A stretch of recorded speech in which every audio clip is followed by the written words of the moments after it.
And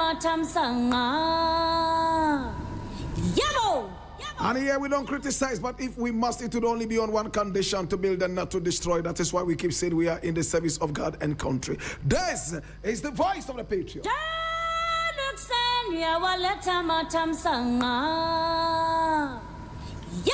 And today we have a number of issues we need to look at, and I need you to come along. This is the voice of the people.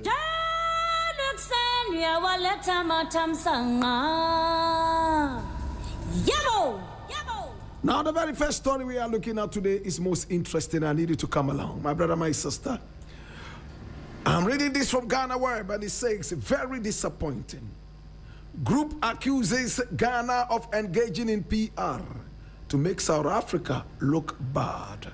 And I read, Jacinta Ngobesi Zuma, the leader of the March and March movement, the South African group demanding that Ghanaians and other African nationals leave their country, has expressed her disappointment in the government of Ghana. Now, speaking in a video clip from a recent press conference in South Africa, Ngobesi Zuma accused the government of Ghana of blowing issues out of proportion to make her country look bad.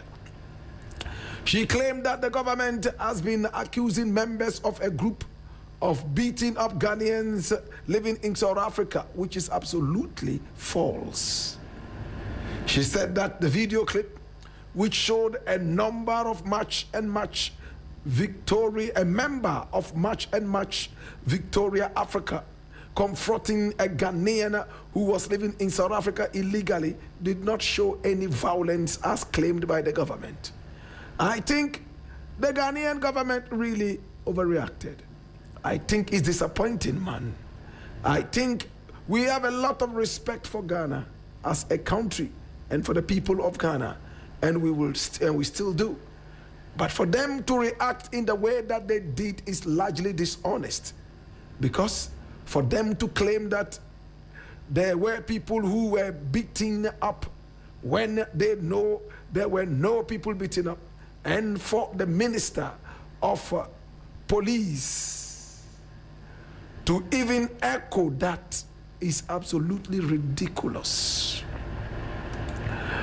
What we saw in that video was Victoria Africa talking to someone who had broken the laws of the country, coming in legally and staying illegally, which is something a lot of foreign nationals do.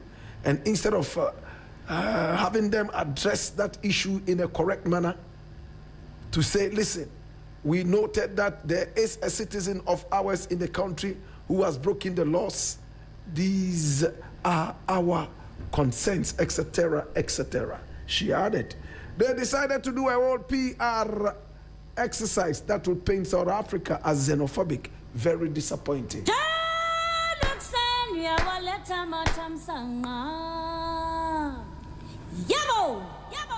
Now, this is what happens when a country fails.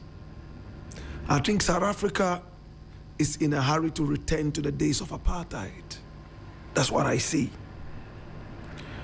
Now, citizens of the nation decide to walk out and turn themselves into immigration officers, turn themselves into police officers, turn themselves into law enforcing agencies, and take the law into their own hand, stop people on the street, and demand to see their papers. Now, anytime you receive a visa, the law says that you make it available to a law enforcement agent, immigration officer, police. That is what the law says. It doesn't say vagabonds on the streets of South Africa walking around lazying about with nothing to do can stop you on the street, demand to see your papers, and if you don't show, they start to beat you up, sometimes even kill you. Imagine the whole of Africa goes into this. We also go on the streets and demand papers from all so-called foreigners in our country. Who would want to come here? to be harassed like that. People are busily going about their businesses. You stop them and ask them to show you their papers. Who does that? And instead of putting some common sense in their heads, this idiot is sitting down there and he's saying that, no, we didn't beat anybody, we only asked them for their papers. Do you have the right to do that? Do the laws of South Africa allow just anybody to walk the streets and demand that papers are shown? I am so disappointed in the government of South Africa. It looks like they are so much in a hurry to go back into the days of apartheid. They are ready to go back and sing those sorrowful songs again. Africa. They want to sing those songs again. They want to be bundled up in the ghettos of Soweto again and denied humanity.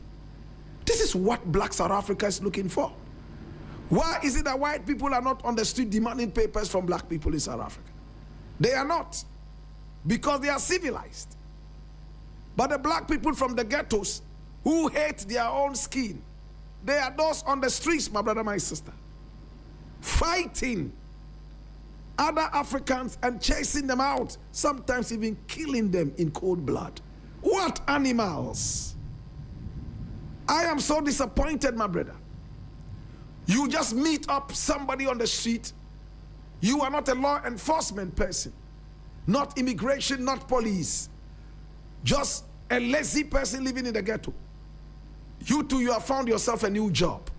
You found a way of making yourself important, self-important. The hopeless person that you are. You stop hard-working people on the streets of South Africa and demand to see their papers. And you have some gangsters who are around you, and if this person refuses, you beat the person to pulp. You have the effrontery to give people up to June 30 to leave the country. You are neither police nor immigration. And police and immigration are sitting down there quiet. Police is quiet. President is only giving lip service to the whole thing. Yet the people are still marching on the street, stopping the so-called quere, and nothing is happening. Why? Is this some kind of agenda or what? Eh? It is so disappointing. And this person too has the mouth to go out there and say, oh, it's so disappointing. The Ghanaian people, very, very disappointing. We are only asking them for their papers. Their papers, they should show us their papers. If they show their papers, that's all. We are not beating them. We are not beating them. Who cares? Your country has gone from bad to worse.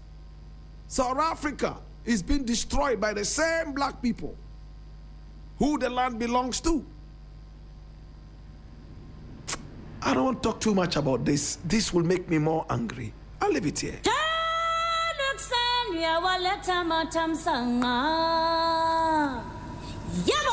Now the next story I want to look at is taken from Ghana Web, and it says, go after Galamsey financiers. AU envoys charge President Mahama. Now the African Union's Ghana's ambassadors have expressed grave fear that in the next 5 decades, water will become a luxury in Ghana and Africa for that matter, if those bankrolling illegal mining are not chased and arrested by the state.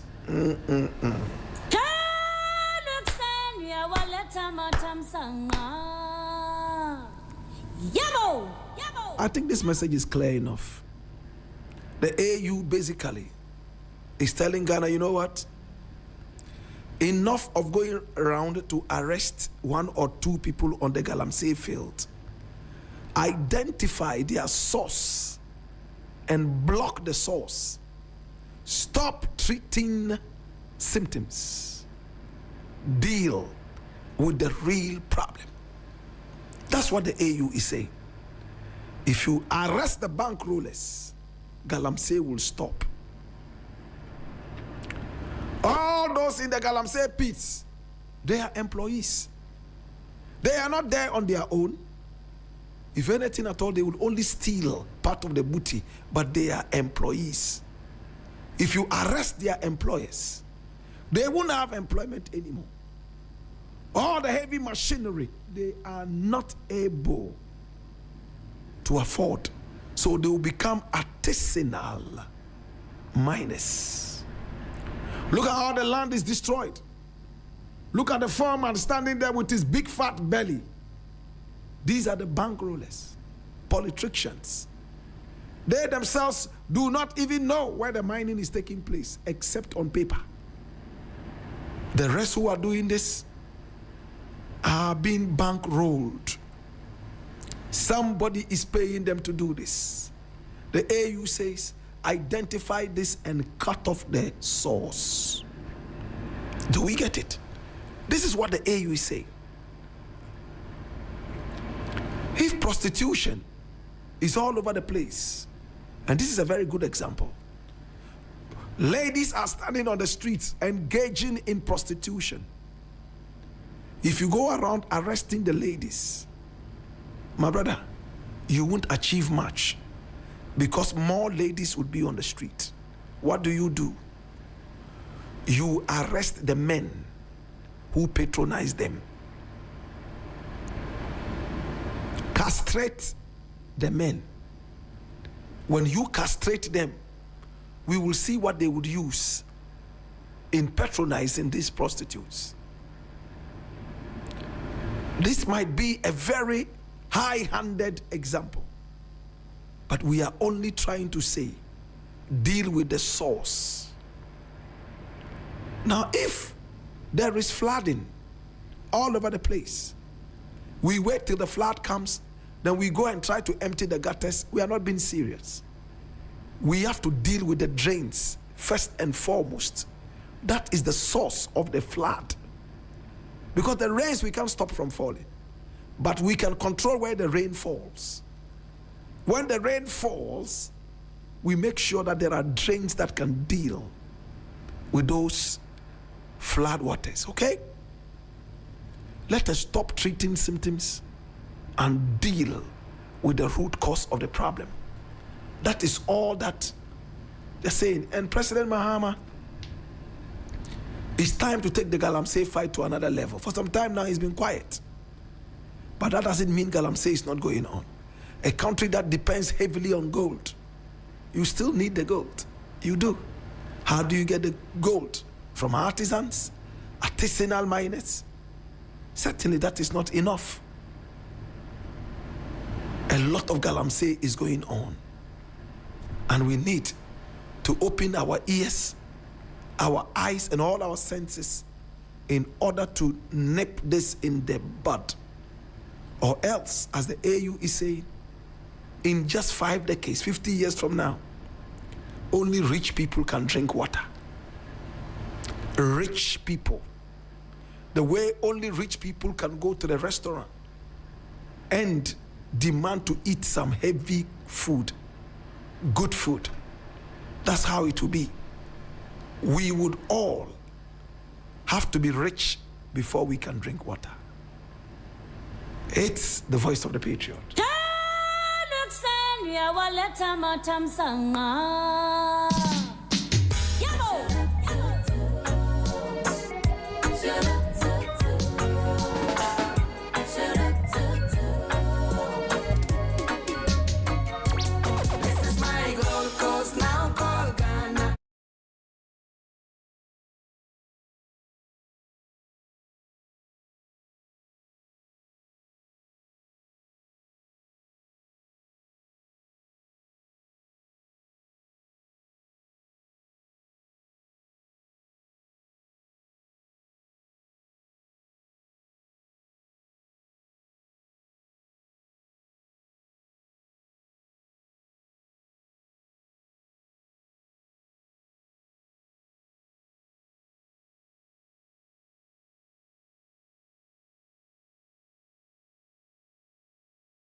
Yabo! Yabo! Now, before the onset of the alarm clock, the African black cock was our most trusted alarm clock. It would crow at the right time. Not 1 minute late, not 1 second early, waking up not only the master or the mistress who fed it, but the rest of the community to be up and doing.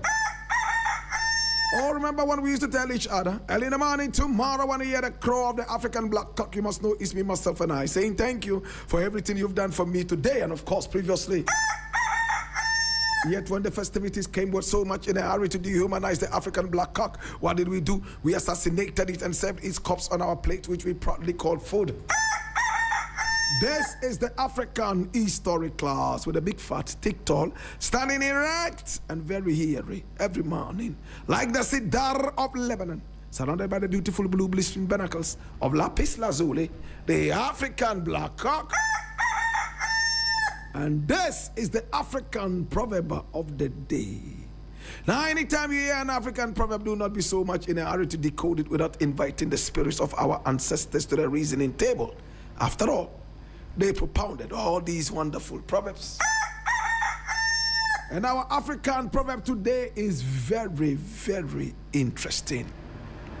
And it's the Dagomba proverb. It says, and I quote,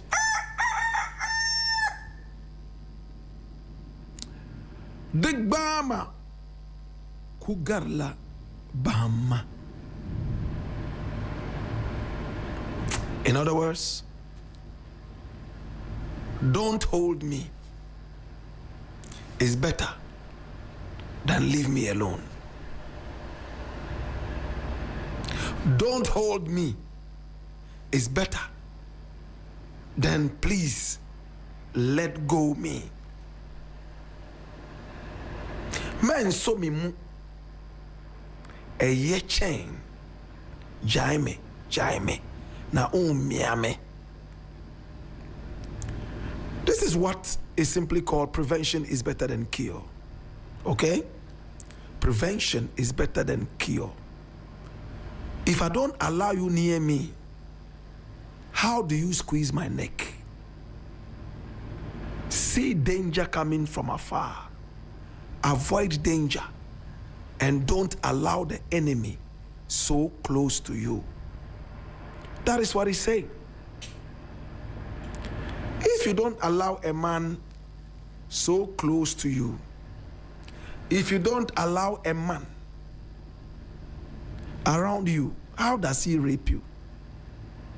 Can he rape you from his bedroom whilst you are in your bedroom? It's not possible. If you don't allow this person so close to you, how can the person hurt you physically? Think about it deeply.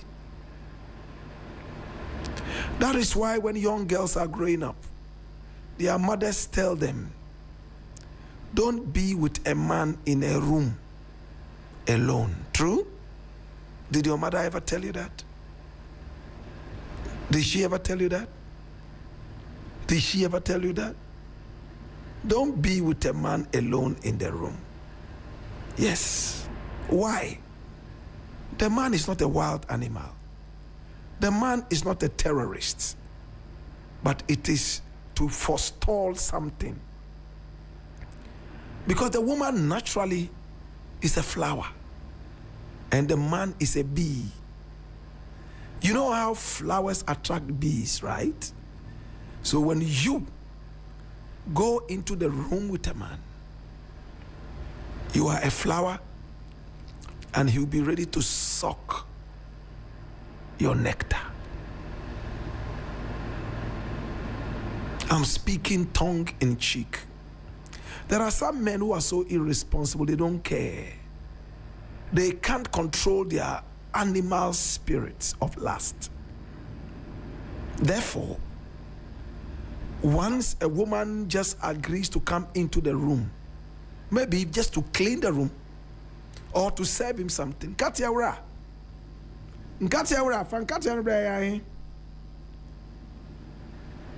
Oh, Ninina, Bachoda, Ninina, 40 CDs.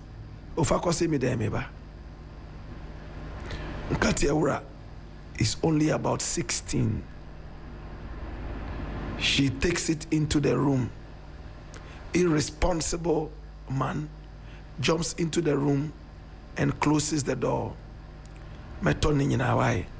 Me we are the sister series be count na 100. Why? Brabeda. That was what our mothers tried to prevent. So a lot of these Nkatia sellers will never enter your room. Fakosi me den your mommy uncle. She won't. A lot of these sellers would refuse unless they themselves are sure that they are very well protected. Think about it deeply. Don't hold me is better than leave me alone. Prevention is better than cure. This is the African History class, and my name, Blakk Rasta. Ladies and gentlemen, this is Papa Jay, and I'm a regular student of the African History class. I love the African Proverbs, Anoman Tua, Ojinao. Yeah, this is Jack Coffee While. We're listening to Blakk Rasta, African History class. We also students here, and we like it.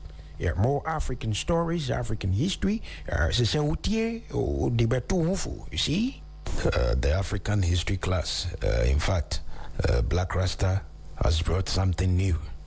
And this is where we are all listening to our own history. Ghana, Bakwasem, Bibi Mai, Bakwasem, Black, Nyamishrao. Otororo mono African History class am. Otororo mono African History class am. Blakk Rasta grono.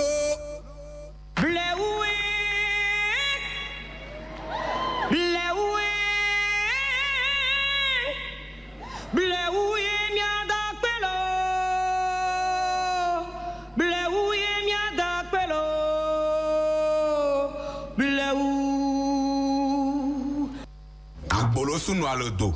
Agbolosu qui était écrit tout pas dans pagnato makazo brogidi qui so wonu mamo keke le voda levo. Agbolosu chakrisu ebe no gumo fali keke tomodo akponu ye dokonu agbegbe ahove e damela chianko achiakonu logo siam odubu buyebu esuje hon le tom nyina wewu kotokolo wuto afrapola wula mo wonoma o mi avedu tete milete tout le ka ba mevo pompo ebe no zimo jade azuma do abonu kredo agbatre o agbolosu no alodo. Blakk Rasta moyo zo drama otomo melekemoto wakabo wono cho fefea. This is 3FM. Blakk Rasta. Are you feeling alright? Alright, make we answer them now. Original.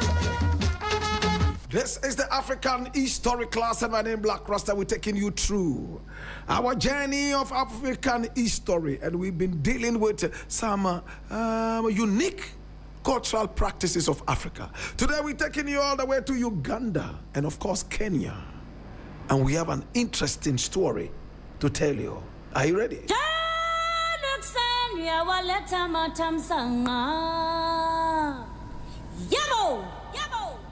Now Kenya and Uganda, my brother, my sister, are countries that almost every African knows. Today, my brother, my sister, they have a certain practice in Kenya and Uganda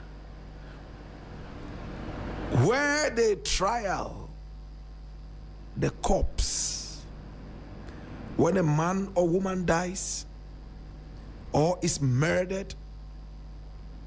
They try to find out exactly who killed this corpse.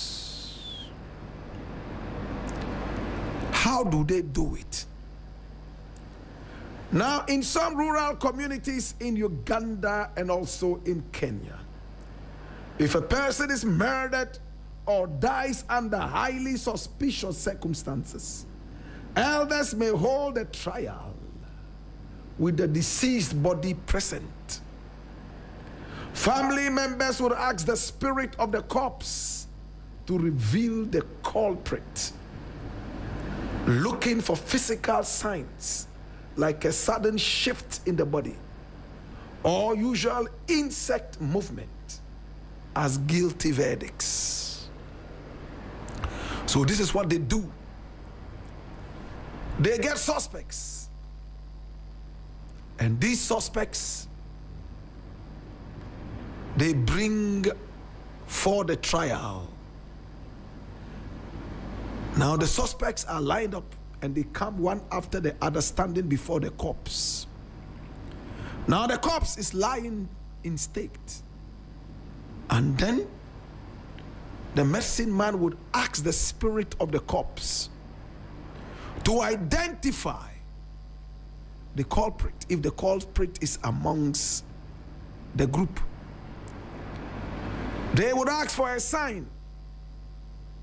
If this is the culprit, let the corpse move his right leg. And true to these words, when the culprit is actually there, the corpse, though dead several days ago, would start to move the right leg. In some cases, they might even ask for bees to come into the trial room, the court of the dead. If this is the corpse lying down there, and this is the culprit, let bees all of a sudden come out from nowhere and start to sting the culprit. And it happens time after time. Sometimes the spirit of the dead is even asked to possess the culprit. And then the culprit starts talking all of a sudden. I killed this person. I killed this person here. This was what I used. I used that. Me and this person and that person. We planned to do this today. A person, because the person was prosperous and we were not. And on this day, this was what we did. We killed this person. Go to this place. You will see the weapon that we used. Look here. You will see that. And right after that, the spirit moves away from the culprit. And the culprit is now himself. My brother, my sister, this is based on traditional African religion. The lodge, I'm told, also does that. If you are a member of the lodge, I don't know if it is still going on, and you die, they have a way of invoking and enchanting so that the corpse will sit up again in the presence of the family members, one or two family members. And then the corpse will be asked the last questions before this corpse goes back to sleep. They will ask the corpse, what killed you? Oh, malaria. They didn't know it was malaria and they were treating me for headache. That's how come I died. The families get to know. Oh, my wife killed me. She put this poison in my favorite banku and stew and tilapia. And when I ate it, she saw me struggling to die. Yes, she didn't tell anybody because she knew. Therefore, that's how come I am here. Or, oh, it's a natural death. I went out and I drank some tea. But the tea was poison, I didn't know. That's how come I died. My brother, my sister, we have seen and heard of this several times. Modern day religions will tell you that this is demonic. They say it's from the devil. The devil is a deceiver, is a liar. The devil can change into anything just to win your trust and destroy you later. The devil can make a stone speak. The devil can make a corpse walk for you to believe. And at the end of the day, you'll be misled and destroyed. What do you think? Is this devilish? Is this demonic? Or it is okay? When you die, would you want your corpse to be woken up to say, oh, my name is Ewenam. Some people also call me Roslyn. My husband. My husband. My husband. My husband. Oh, my husband. He did this to me. There's another woman at the back there that is interested in, and I caught them. And he didn't want me to go out and say it. Nicolas, oh, Nico. Nico did this to me, oh, Kweku Nico. Oh, he did this to me. Then you go to sleep again. You are dead. They will go and hold Nico and do with him whatever. My brother, modern day spirituality and religion will tell you that this is demonic. That it is actually not the corpse, nor the spirit of the corpse talking. It is actually the devil, the demon, Satan, that can change into so many things like is said in the Bible. That does a lot of this talking. So how do we decipher between the true spirit and the lie? The Bible will tell you that when a man is dead, he is conscious of nothing. Therefore, calling the spirit of the dead is not the dead. It is actually Satan. What do you think? Do you believe that this is demonic? Or you believe that it is African tradition, therefore it's true? This is the African History Club. Luca Production. Fire.